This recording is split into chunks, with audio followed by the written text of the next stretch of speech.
Ուժեղ Հայաստան խմբակցության անդամ Վաղինակ Վարդանովը առաջարկել է Պաշտպանության նախարարին գալ ազգային ժողով ու ներկայացնել պատերազմի հավանականությունն ու դրան մեր զինված ուժերի պատրաստվածությունը։ Այս տարվա մարտին նախընտրական քարոզարշավի ընթացքում ձեր կուսակցության առաջնորդը հրապարակայնորեն մի արտահայտություն է արել, որ եթե դուք չստանաք սահմանադրական մեծամասնություն, սեպտեմբերին պատերազմ է լինելու։ Ինչպես տեսնում ենք, դուք չունեք այդ մեծամասնությունը, այսինքն պատրաստվում ենք պատերազմի։ Ճիշտ եմ հասկանում։ Սա ոչ թե ընդդիմության մեկնաբանությունն է, սա ձեր ղեկավարի մեկնաբանությունն է, որը արձանագրված է եւ հրապարակային է։ Պաշտպանության նախարարությունը այս դահլիճում փակ նիստով իհարկե ներկայացնի իրական տվյալներ հնարավոր ռազմական ագրեսիայի հավանականության հաշվարկների եւ դրանց լույսի ներքո զինված ուժերի պատրաստվածության վերաբերյալ։ Բանակ ասելով, զինված ուժեր ասելով, ի նկատի ունեմ նաեւ պահեստազորայիններին իհարկե։ Պատգամավորը խոսել է նաև հետքի հոդվածի վերաբերյալ, որը պատմում է 25-օրյա հավաքների խնդիրների մասին։ Ստեղծվի հատուկ խորհրդարանական հանձնաժողով, քննիչ հանձնաժողով, որը կգնա այդ նյութի հետևից, նյութի հետքերով, կլինի իրական դիրքերում, կգրանցի կհանի խնդիրները, կգրանցի բոլորը ու վերջապես համակարգային լուծումներ կտրվի դրանց։ Իսկ թվում է իմ հետ կհամաձայնվեք բոլորդ։ Որովհետև հարգելի գործընկերներ, ինչքան էլ խոսենք խաղաղության մասին, դրա իրական ապացույցը երբեք չի լինելու ագրեսորի խոստումը կամ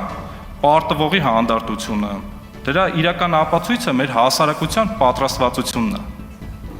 Ու ասեմ ձեզ մի դառը իրականություն, մեր հասարակության մի ստվար զանգված մտածում է, որ իշխանություններից ձեզանից ավելի շուտ սպասում է հերթական տարածքի հանձնում, քան դիմադրության իրական պատրաստակամություն։ Տենց է, մենք ինչքան է ճպստենք, էդի տենց է։ Ցուցադրենք ցուցադրական վարակույրը վաղ թե ուշ բացվում է, ու ավելի լավ է այդ վարակույրը բացվի այստեղ մեր քննարկումով, այլ ոչ թե դաշտում, երբ արդեն շատ ուշ է լինելու։ Այսօր 14.5 Ազգային ժողովի 9-րդ գումարման նիստի շրջանակներում իշխող ուժի ներկայացրած լավատեսական տնտեսական ցուցանիշներին եւ զեկույցներին հակադարձեցին ընդդիմադիր պատգամավորները, ներկայացնելով մտահոգիչ վիճակագրական տվյալներ։ Ուժեղ Հայաստան դաշինքի պատգամավոր Տիգրան Աբրահամյանն իր ելույթում անդրադարձավ երկրի սոցիալ-տնտեսական իրական պատկերին, նշելով, որ իշխանությունների նկարագրած փոփոխությունները հաճախ հեռու են իրականությունից։ Եթե վերցնենք, որ Հայաստանի Հանրապետությունում շուրջ 3 միլիոն մարդ է բնակվում, ոնց որ վերջին տվյալներով 3 միլիոնից ավել է 3.1 հաշվենք։ Ապա եթե բաժանենք պետական պարտքի թվին, ստացվում է, որ Հայաստանի Հանրապետության 1 շնչի հաշվարկով Հայաստանում պետական պարտքը 4700 դոլարի սահմաններում է ստացվում։ Զուգահեռաբար սուր քննադատության ենթարկվեց հանրապետությունում եւ մասնավորապես ռազմավարական նշանակություն ունեցող Սյունիքում հարյուրավոր դպրոցների փակման քաղաքականությունը։ Դուք ցանկանում եք մենաշնոր ունենալ ամեն ինչի վրա, մենաշնոր քաղաքական դաշտում, պետական համակարգում, որոշումների կայացման մեջ եւ այլն։ Ամենավտանգավոր մենաշնորը, որին ձգտում եք, բառիս բուն իմաստով իշխանության մենաշնորն է։ Ազգային ժողովի նիստի ժամանակ հայտարարել է Ուժեղ Հայաստան խմբակցության падգամավոր Ռուբեն Մխիթարյանը։ Մենք այստեղ ենք, նաեւ դուք իրականում, որպեսզի հարցնեք, պահանջեք պատասխանատվություն, չգիտեմ, բացահայտենք սխալները եւ այլն։ Բայց մենք այսօր շատ հաճախ լսում ենք, որ մանկապարտեզ եք կառուցել, ճանապարհ եք կառուցել, դպրոց եք կառուցել, բայց հարգելի գործընկերներ, դա ամեն ազգային ժողովը չի անում, դա ամենը պարտավոր է անել կառավարությունը իր համապատասխան գործիքներով, իսկ այդ ֆինանսական միջոցները չեք հավատա, բայց ձևավորվում է քաղաքացիների հարգերից։ Նա ցավով նշել է, որ այս իշխանությունը տարիներ շարունակ քայլ առ քայլ կառուցել է մի համակարգ, որտեղ ամեն ինչ պետք է ենթարկվի մեկ քաղաքական կամքի կամ մեկ մարդու։ Իրավապահները ձերբակալել են Multigroup կոնցեռնի տնօրեն Սեդրակ Արուստամյանին։ Նա մեղադրվում է Գագիկ Ծառուկյանին առնչվող քրեական վարույթով շուրջ 21 միլիոն դոլարի հափշտակությանն ու փողերի լվացմանն օժանդակելու համար։ Իրականացված ձերբակալությունից հետո քննչական մարմինն արդեն միջնորդել է դատարանին Արուստամյանին կալանավորելու վերաբերյալ։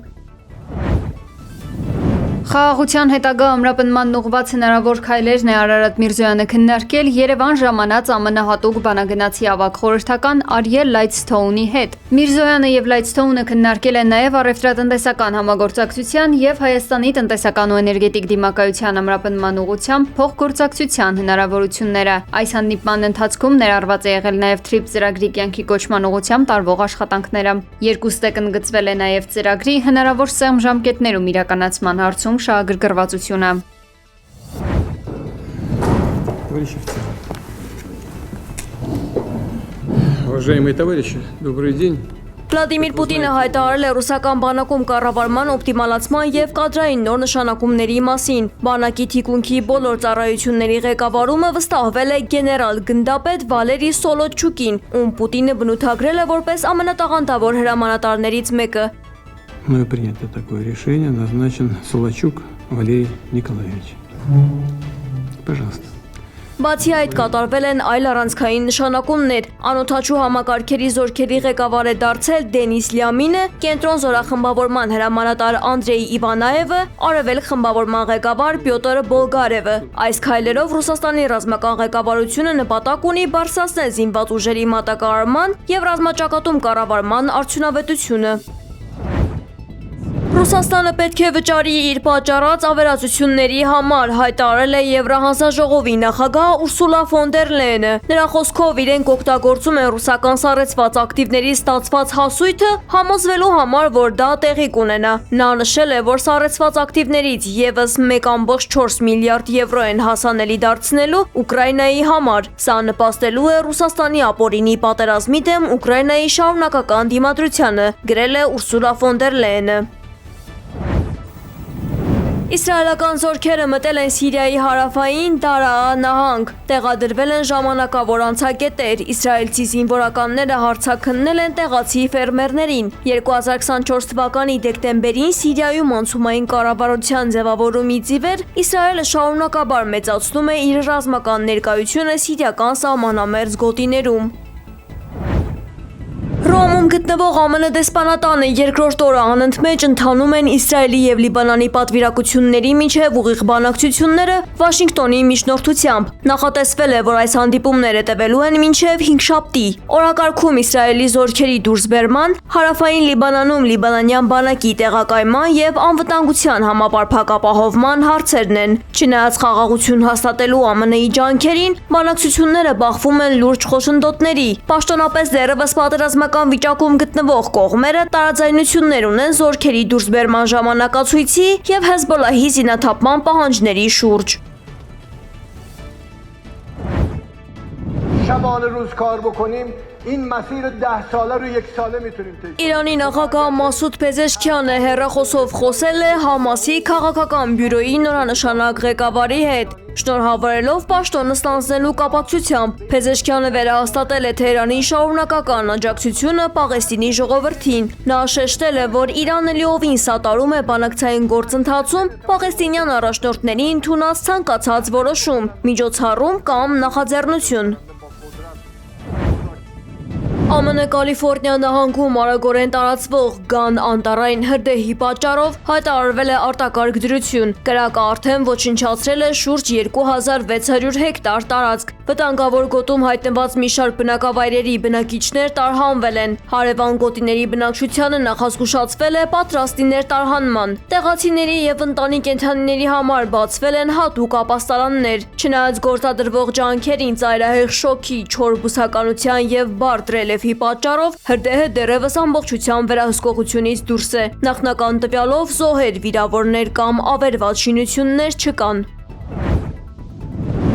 Սլովակիայի ոստիկանությունը ոչնչացրել է երկրում երբևէ հայտնաբերված ամենախոշոր 700 կիլոգրամանոց չպայթած ականը։ Երկրորդ համաշխարհային պատերազմի շրջանի զինամթերքը գտնվել է Դանուբ գետում, երբ ռեկորդային երաշտի պատճառով ջրի մակարդակը կտրուկ իջել է։ Ծայրահեղ շոկերի եւ ջրի մակարդակի նվազման հետևանքով կենտրոնական Եվրոպայում ի հայտ են եկել նաեւ այլ գտածոներ։ Սերբիայում ջրի երես են դուրս եկել գերմանական խորտակված ռազմանավեր եւ զինամթերք, Բուլղարիայում հայտնաբերվել են մամոնտի բրածո մնացորդներ։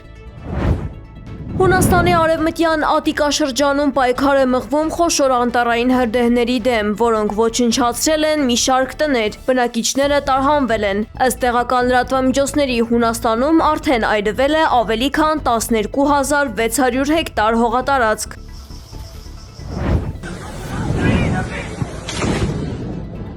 Թայլանդում հորդարատ անձրևի ընթացքում տեղի ունեցած ֆուտբոլային խաղի ժամանակ կայծակահարվածել է 24-ամյա ֆուտբոլիստին, որի կյանքը փրկել չի հաջողվել։ 9 մարդ տեղափոխվել է հիվանդանոց։